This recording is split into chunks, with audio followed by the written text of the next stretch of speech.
ज्योतिर्भूता प्रभुप्रेष्ठ ईश्वर पुरुषोत्तम आब्रह्मस्तंभ वृद्धाता सद्गुरुत्व नमस्तुते। प्राणर ठाकुर मोर परमाराध्या जगत जननी श्री श्री लक्ष्मी माँ परम पूज्यपाद योगाचार्य श्री श्री बरदा संघ नेता श्री श्री आचार्य देवों आतोल चरण मोर अनंत कोटि प्रणाम निवेदन करे। आजिर এই পুণ্য একাম্র ক্ষেত্রর সেই পূজ্য শ্রী শ্রী লিঙ্গরাজ মহাপ্রভুଙ୍କ পাদপদ্মরে সর্বপ্রথমে নিজକୁ সমর্পিত করিবা সহিত ଏହି উৎসবরে দীক্ষারত ঋতিক দেবতা ভক্তিমতী মাতৃমণ্ডলী শ্রদ্ধেয় গুরুভ্রাতা মানে তথা সান সান শিশু মানଙ୍କୁ তথা এই মাইক্র স্বর যেতে দূর যায় শোনা যায় से समस्त सत्संग प्रेमी इष्ट पिपासु ज्ञानी गुणी जनों को मोर आंतरिक जयगुरु निवेदन करे। वास्तविक भावरे भाविले अनेक खुशी लगे अंतरे खूब आनंदर लहरी उठे जे जेते बेले ई उत्सवर माहौल टिके आम मानकु मिले।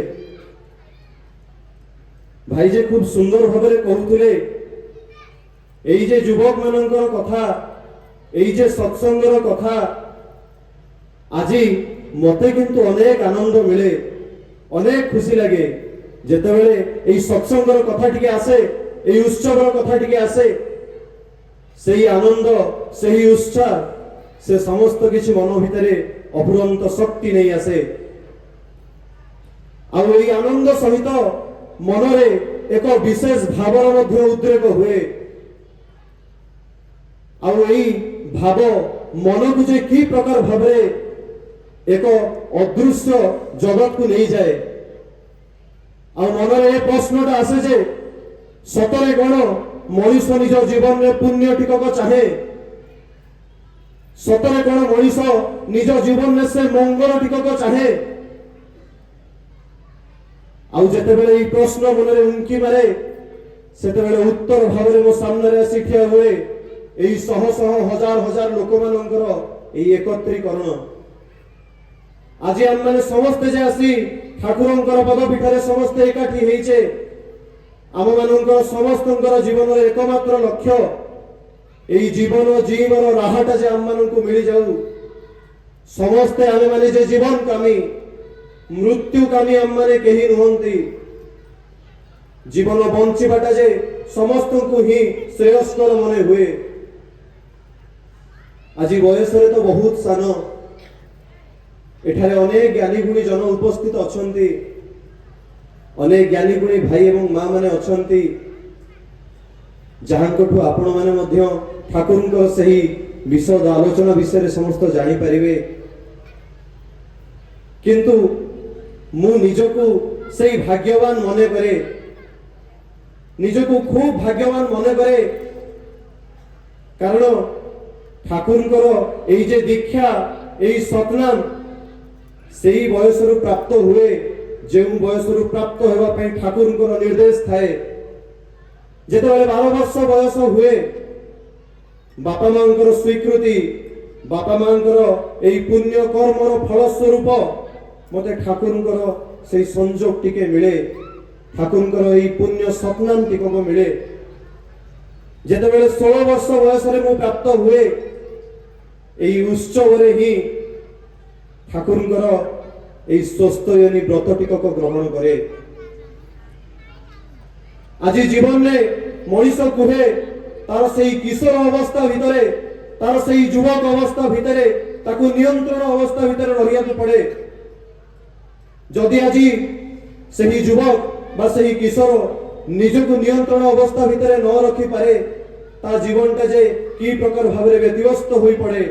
এই যে টিন এজ র কথা সমস্তে কোহন্তি সোসাইটি রে টিন এজ র কথা কহা যায় আর সেই টিন এজ রে হি ঠাকুর को जीवन रे प्राप्त हुए जीवन रो केते अभाव अनटन से असुविधा भितरे अनेक घात प्रतिघात भितरे मु देखिछि मो बापा मां को ठाकुर को पई अत्यंत दुख कष्ट सही मध्य ठाकुर को काम केबे विच्युति हेई नांती पिलाटी बेलू से मामू को देखे जहां समग्र युवक जीवन ठाकुर पुण्य कर्म करिया भितर समर्पित निजर विशेष किछि उपलब्धि न हेले मध्य एई जे परिवार भितरे समस्तंकर एई अनेक अनुभूति देखी मनरे काहे जे गोटे सहज भल पाइबा सरल भाव ठाकुर को बुझिबा आउ तांको पई पागल भावे लागि जिवार इच्छाटा जागृत हुए।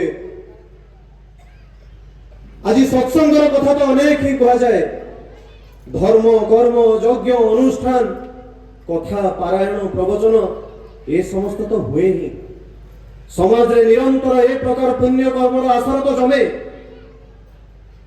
किंतु आज माउसीमा सत्संग किंतु नियरा द यूनिक प्लेटफॉर्म जानते कहीं कारण पूज्य नरेंद्र जेते बेले एही माउसीमा सत्संगर प्रतिष्ठा करती एकमात्र उद्देश्य नहीं जे समाज रो उद्धार हेबो युवक मानकर पुनरुद्धार हेबो चरित्र स्खलन जे हेउ जाउची से चरित्र स्खलन किपरि बंद हेबो एवं प्रथमे ही से कहती जे युवक माने मोर प्रयोजन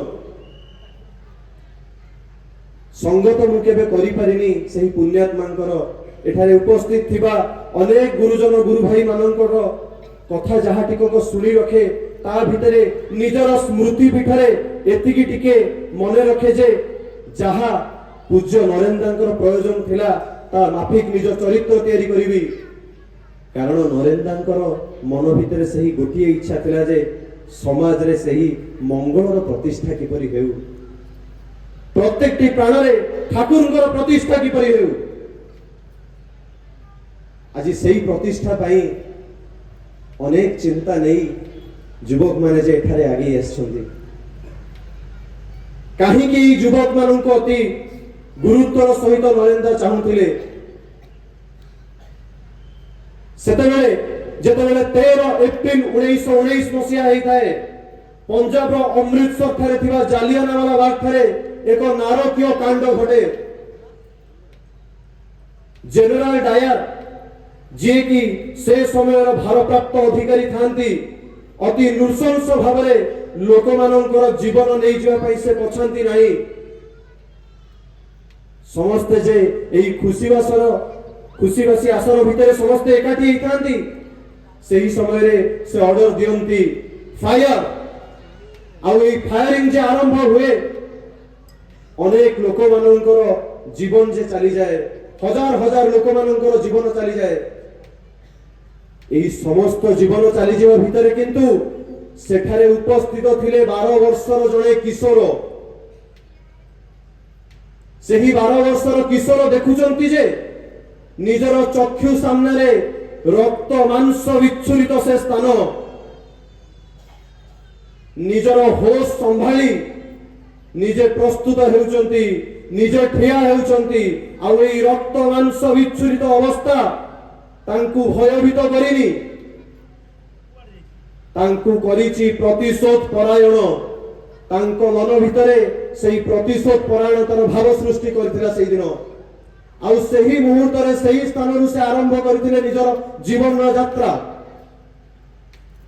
से थिले सरदार भगत सिंह आज जीवन रे आज आम पाखे अनेक परिस्थिति आसे से परिस्थिति आम को कि प्रकार भाव से निर्माण करे ताहा आम मानकर चरित्र निर्माण उपरे देखा जाए आज आम माने विशेष भाव में भावु जे कि प्रकार भाव निजको सुधारी दिया जाई पारे किंतु से प्रकार परिस्थिति से प्रकार आचरण आम मानू समय माफी गढ़ी तोले जे से दिन भगत सिंह गोटे निष्पत्ति नेले जे ए देश जाति को मु स्वाधीन करी एवं देश रे जे क्रूर शासन चली विदेशी इंग्रेज दमनकारी को देश विताड़ित करी आज सही प्रकार प्राण सही प्रकार ऊर्जा एवं सही प्रकार भावर मध्य प्रयोजन रही जेतेबेले युवक अवस्थार कथा उठे ए प्रकार कथा उठे जे निजर योग्यता दक्षता बल सबु किछि एक करी निज जीवन में से समस्त किछि शक्ति पुंजीभूत जहाँ अछि ताहा लगेई देकी सबु किछि जे एकाकार करि देई परिबी आउ जेतेबेले एई युवक अवस्थार कथा उठे एई योग्यता दक्षतार कथा उठे सेतेबेले इतिहासर कतिपय सेई वीर लोकमानंकर कथा उठे सेई जे मातृभक्त पितृभक्त किछि जन वीर मानंकर कथा उठे जे मानंकर वीरत्वर गाथा आज स्मृति पटरे आम मानंक पाखरे उदाहरण साजी रहिछि। छत्रपति शिवाजी महाराज जेतेबेले 16 वर्ष बयसर हेइथांती तांको जीवन रे मध्य एक गुरु दायित्व आसे। एही 16 वर्ष बयस समय रे तांकर मन रे एक विशेष भाव जागृत हुए। मां को मुखमंडल को जेतेबेले से देखंती मां को मन रे से कष्ट देखि से सही परंतिनी। आज हम माने युवक अवस्था रे अच्छे केते जे निशा नारी केते जे प्रकार एई प्रकृति माफिक जीवन रे आगे दउचे बापा मांकर मुह को चाहिबा को हम पाखरे ना तो समय टिकक अछि ना ही आमे माने से प्रकार निजर इमोशन टाको होल्ड करिचे निष्ठुर होई जाइचे आमे।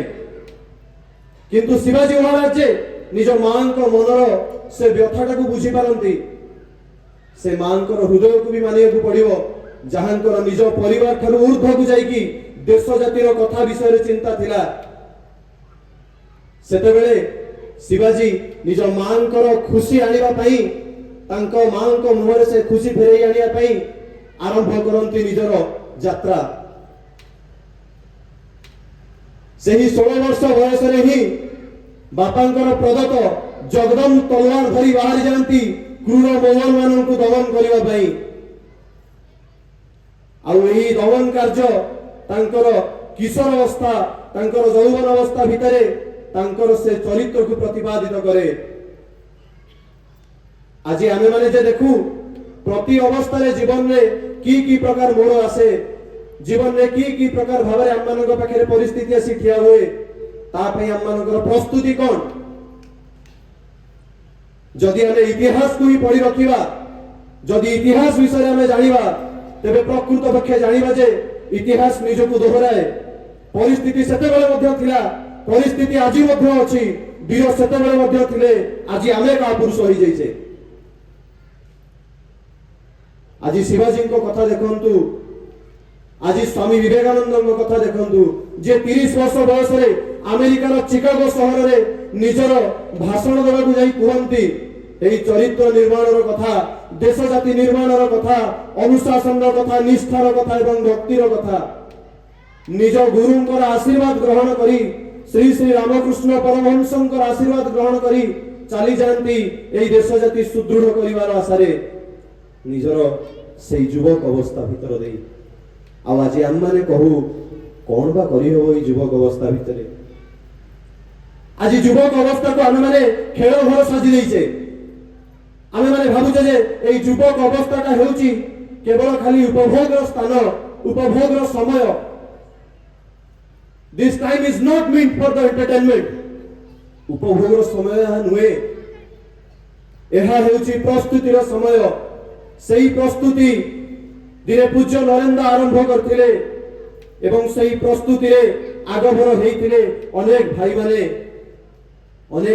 तो एठारे उपस्थित मध्य अछंती श्रद्धेय काबुला भाई अविनाश भाई सुभाष भाई एही भाई मानको भोली अनेक ही सेतेबेले भाई माने निज जीवन रो उद्देश्यटा को बुझी पारथिले एवं जानि पारथिले जे देश जातिर प्रयोजन कोन अछि नरेंद्रंकर प्रयोजन कोन अछि आ नरेंद्र जे ठाकुर को निज जीवन में की रकम भाबे उपभोग करिसंती आ जानिसंती।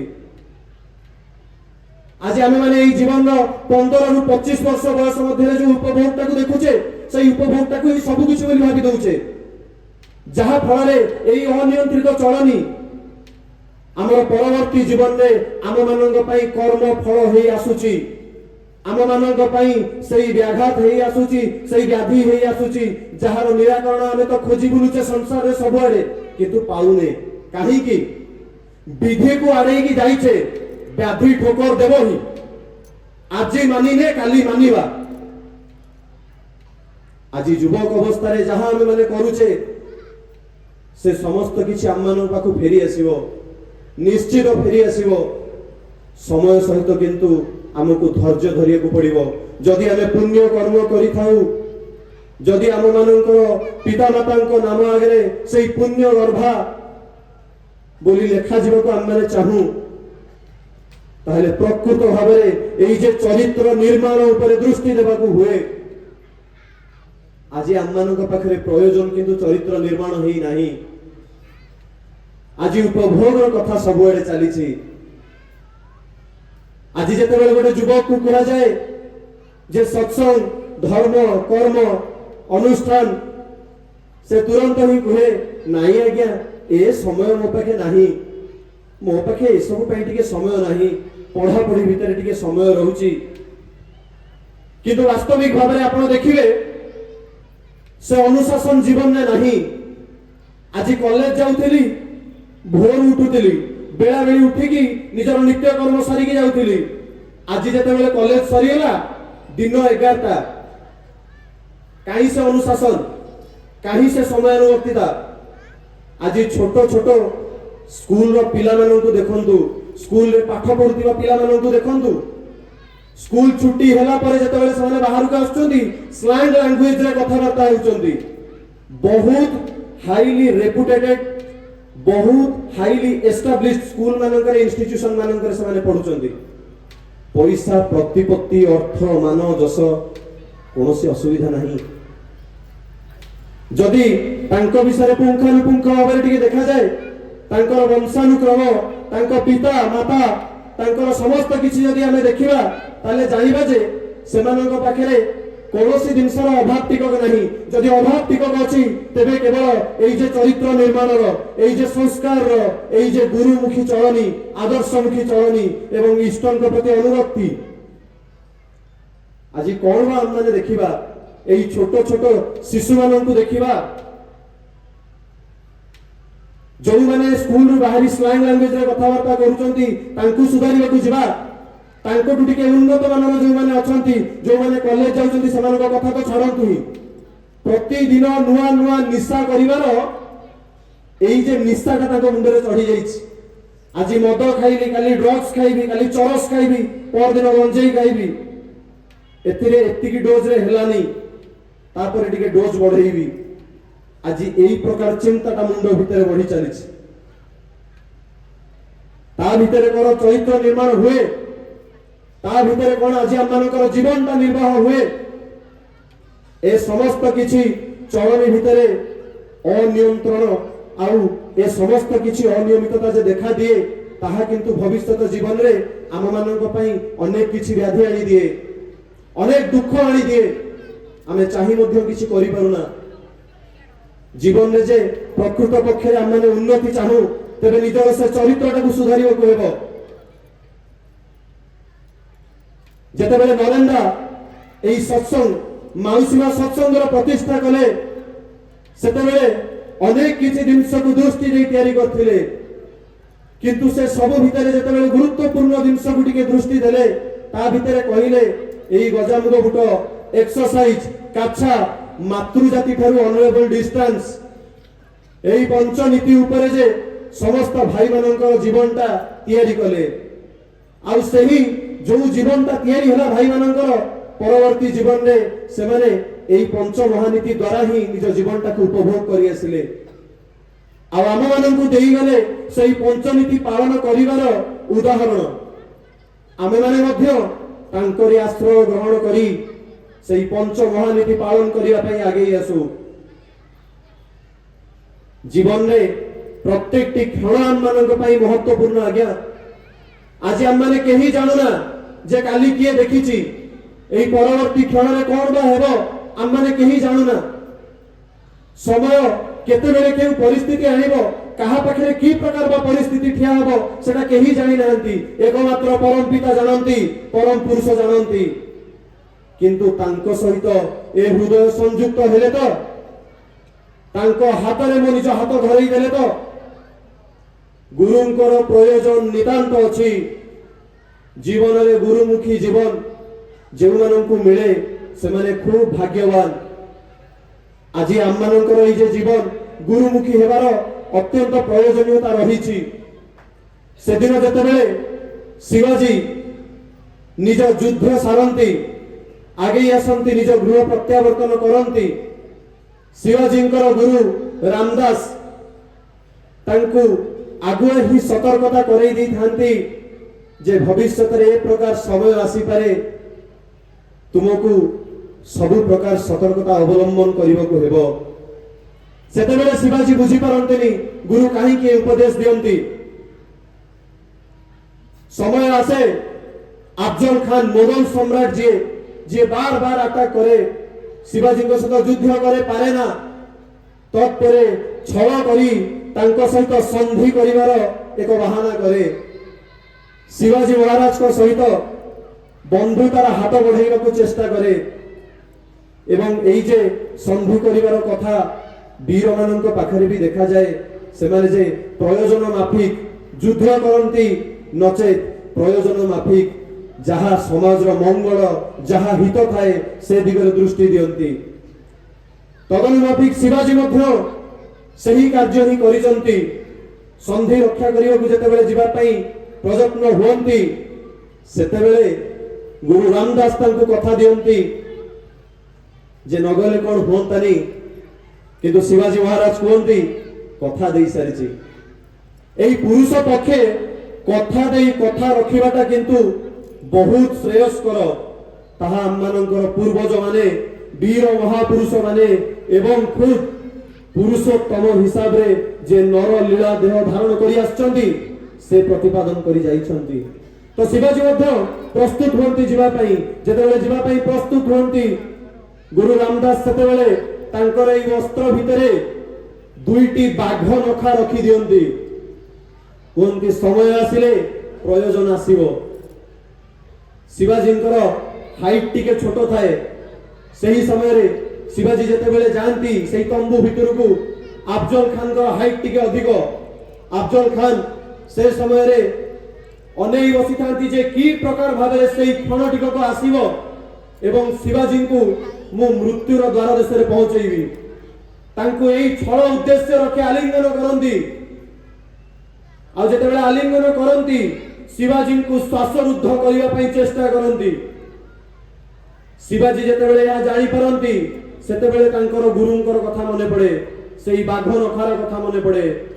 पुरंती सेई मुणा भितरे हाथ काढंती बाघ नखा फाड़ी दियंती अफजल खान को। सेई समय रे गुरुंकर प्रयोजन थिला से जानि परंती जे गुरु काहे की प्रयोजनीय। आज आम मानक जीवन रे आमे जानि पारुना जे गुरु आम मानक जीवन रे काहे की प्रयोजनीय। गोटे जंगल रे गोटे सारी से जंगल रे गोटे आश्रम थाए से आश्रम पाखे जाई से सारी बसे सेठी जेतेबेले वेद मंत्र उच्चारण हुए श्लोक जेतेबेले उच्चारण हुए से श्लोक से सुने से श्लोक आवृत्ति करे। एई श्लोक आवृत्ति करबा भीतर देकी तार जेतेबेले से मंत्र से श्लोक से वेद कंठस्थ हो जाए से समय रे ताकु से आश्रम रो साधु पोषिकी रखंती। से आश्रम को जने महाजन आसंती से आश्रम रो समस्त भरण पोषण जहा हुए से महाजन से निजे ही तुले थांती। जेतेबेले से महाजन आसे आश्रम रे उपस्थित होंती एही साधु जनक सेही महाजनक हाथ रे सेही सारी टिकु दियंती सेही श्लोक आवृत्ति करांती एवं तांकु खुशी करई आश्रम रो प्रीत्यार्थे किछि प्राप्त होंती। सेही महाजन सेही सारी टिकु नै कि जानती। आ एई जीवा भितरे महाजन तो आज्ञा तांकर व्यवसाय वाणिज्य तो अनेक ही थाए। एई व्यवसाय वाणिज्य भीतर देकी जेतेबेले महाजन जानती राजांको पाखु निजर व्यवसाय रे किछि टिके सुविधा पाइबा पई से राजांको से सही सारीटी को उपहार दियंती। राजा मध्य खुशी हे से सारीटी को ग्रहण करी रखंती एवं देई दियंती निजर पाट रानी को। रानी सही सारीटी को पाई कि एते खुशी होंती जे से राजा को सब बेले सेति पई कृतार्थता से जणांती। रानी सब बेले सही सारी को मुखरु श्लोक अर्थ सुनंती से वेद सुनंती। थरे कोन हेता से साधु आउ जने साधु को डकई थांती रानी से ज्ञान चर्चा पाई एवं ज्ञान चर्चा सरीबा परे जेतेबेले से साधु कहंती हरि हरि स्मर भव संसार करि पार। जेतेबेले एही कथा कहंती से पंजुरी भीतर थिबा सारी टिक को कहे मिछ कथा এটা কিন্তু সাধুଙ୍କୁ খুব হি বাধে। বার বার থরে পরে দুই থর তিনি থর বার বার এই জিনিস যেতବେଳେ ঘটে সে সাধুଙ୍କୁ অনেক কষ্ট লাগে। সে সাধু ভাবନ୍ତି ମୁଁ ତ ଅନେକ ଥର ହିଁ କୁହେ ହରି ହରି ସ୍ମର ଭବ ସଂସାର ପାରି କର। ସେ ସାରିଟି କହୁଛି ମିଛ କଥା। ତେବେ ଗୁରୁଙ୍କ ପାଖରେ ଯାଇ ଜଣାନ୍ତି। ଗୁରୁଙ୍କ ପାଖରେ ଯାଇ ଯେତେବେଳେ ଜଣାନ୍ତି ଗୁରୁ ତା ପରଦିନ ଆସନ୍ତି ଏବଂ ଜ୍ଞାନ ଚର୍ଚ୍ଚା ସରେ ଏଥର ଗୁରୁ କୁହନ୍ତି ହରି ହରି ସ୍ମର ଭବ ସଂସାର ପାରି କର। ସେ ସାରିଟି ପୁଣି କୁହେ ମିଛ କଥା ମିଛ କଥା। ଏବେ କିନ୍ତୁ ଗୁରୁ ଆସି ପଚାରନ୍ତି ସେ ସାରିଟିକୁ କଣ ମିଛ କଥା? ଏ ହରିନାମ କଣ ମିଛ କଥା? ଏ ସତ୍ସଙ୍ଗ କଣ ମିଛ କଥା? ଏ ଜ୍ଞାନ ଚର୍ଚ୍ଚା କଣ ମିଛ? ସେ ସାରି କୁହେ ହଁ ଆଜ୍ଞା ମିଛ। ନାଇଁ ତ ମୁଁ ତ ଜଙ୍ଗଲରେ ଥିଲି, ମତେ ତ ଏଇ ଶ୍ଲୋକ এই বেদমন্ত্র খুব হি পছন্দ আসিলা, মু নিজে স্মরণ কলি আবৃত্তি কলি। এতে খুশি হই সে সাধু মহারাজ মতে রখিলে। নিজ প্ରୀତ୍ୟର୍ଥେ ସେ ମହାଜନଙ୍କୁ ଦେଇଦେଲେ। ମହାଜନ ତାଙ୍କ ସୁବିଧା ପାଇଁ ଆଣି ରାଜାଙ୍କୁ ଦେଲେ ଏବଂ ରାଜା ତାଙ୍କର ପ୍ରିୟତମାଙ୍କୁ ଖୁସି କରିବା ପାଇଁ ତାଙ୍କ ପାଖରେ ଆଣି ଦେଲେ ଏବଂ ରାଣୀ ମତେ ଯେ ଏଇ ପଞ୍ଜୁରୀ ଭିତରେ ରଖିଦେଲେ, ମୋ ଜୀବନଟା ତ ଆଜ୍ଞା ନଷ୍ଟ ହେଇଗଲା ନା। ସେତେବେଳେ ଗୁରୁ କୁହନ୍ତି ଆଚ୍ଛା ଏ ପ୍ରକାର କଥା, ତାହେଲେ ଠିକ ଅଛି ଗୋଟେ ଉପାୟ କହୁଛି। ତ ସେଠି ସାଧୁ ମହାରାଜ ସେହି ସାରିକୁ ଗୋଟେ ଉପାୟ କହିକି ଯାଆନ୍ତି। ତା ପରଦିନ ଯେତେବେଳେ ଜ୍ଞାନ ଚର୍ଚ୍ଚା ସରେ ସେତେବେଳେ ସମସ୍ତେ ଅନେଇ ରହିଥାନ୍ତି ଏହି ସାରିଟିକୁ ଯେ ସାରି ପୁନରାୟ କହିବ ମିଛ କଥା ମିଛ କଥା। କିନ୍ତୁ ସାରି ଏଥର କିଛି କୁହେ ନା। ସାରି ପଡି ରହିଛି ଯେପରି ସେ ପିଣ୍ଡରୁ ପ୍ରାଣଟା ଯେ ଅଲଗା ହେଇଯାଇଛି। ଏହା ଦେଖି ସମସ୍ତେ ତ ଅବାକ, ରାଣୀ ମଧ୍ୟ ବହୁତ ମର୍ମାହତ। ରାଣୀ କୁହନ୍ତି କଣ କିଛି କହୁନି, ଚାଲିଗଲା କି? ରାଣୀ ପଞ୍ଜୁରୀ ଭିତରୁ ସେ ଶାଢ଼ୀଟିକୁ କାଢି ଆଣନ୍ତି ଏବଂ ହାତରେ ଧରି ତାକୁ ଆଉଁସି କୁହନ୍ତି କଣ ହେଲା କଣ ହେଲା। ଠିକ ଏହି ସମୟରେ ସେ ଶାଢ଼ୀଟି ତାଙ୍କ ହାତରୁ ଉଡ଼ିଯାଏ ଏବଂ ଉଡ଼ିଯାଇ ଦୂରରେ କୁହେ ହରିନାମ ଏ ଭବ ସଂସାରରୁ ପାରି କରେ ନା। ଜୀବନରେ ଯଦି ଗୁରୁ ଥାନ୍ତି ତାହେଲେ ହିଁ ପାରି ହୋଇପାରେ। ତେବେ ଆଜି ଜୀବନରେ ଆମମାନଙ୍କର ଗୁରୁଙ୍କର ପ୍ରୟୋଜନ ନିଶ୍ଚୟ ଭାବରେ ରହିଛି। ସେଦିନ ମହାଭାରତ ଯୁଦ୍ଧରେ ମଧ୍ୟ ଶ୍ରୀକୃଷ୍ଣ କହୁଛନ୍ତି ଗୁରୁ ବିନା ଅର୍ଜୁନ କାହୁ ଲଭିବୁ ସଦ ଜ୍ଞାନ। ଯେତେବେଳେ ନରରୂପ ଧାରଣ କରି ରାମଚନ୍ଦ୍ର ମହାପ୍ରଭୁ ଆସିଛନ୍ତି ସେ ମଧ୍ୟ ଗୁରୁ ଗ୍ରହଣ କରିଛନ୍ତି। ଶ୍ରୀକୃଷ୍ଣ ଆସିଛନ୍ତି ସେ ମଧ୍ୟ ଗୁରୁ ଗ୍ରହଣ କରିଛନ୍ତି। ଆଜି ଯିଏ ଯିଏ ବି ମହାପୁରୁଷ ଧରାବତରଣ କରିଛନ୍ତି ସେ ଗୁରୁ ଗ୍ରହଣ କରି ଯାଇଛନ୍ତି ଏବଂ ପ୍ରୟୋଜନୀୟତା ଧରେଇ ଦେଇ ଯାଇଛନ୍ତି। सदगुरु आए भेद बताए ज्ञान करे उपदेश कोयला की मैला छूटे जब आग करे प्रवेश। परिशेषरे बस एतिकी कहिବାକୁ ଚାହିଁବି हुए तो बयसरे मु सान, हुए तो ज्ञान बुद्धिरे मु सान, किंतु এই যে মো কথা ভিতরে যদি কাহারি অন্তরକୁ କିଛି কষ্ট লাগি থাই পারে, আঘাত লাগি থাই পারে, মু হাত যোড়ি আজ্ঞা ক্ষমা প্রার্থনা করে। मु जे मो ठाकुरଙ୍କର କଥା କହିବାକୁ ଆସିଥିଲି ଏବଂ ମୋ ଠାକୁରଙ୍କର କଥା ମୁଁ ଯାହା ସମ୍ଭବ ତୋଳି ରଖିଲି।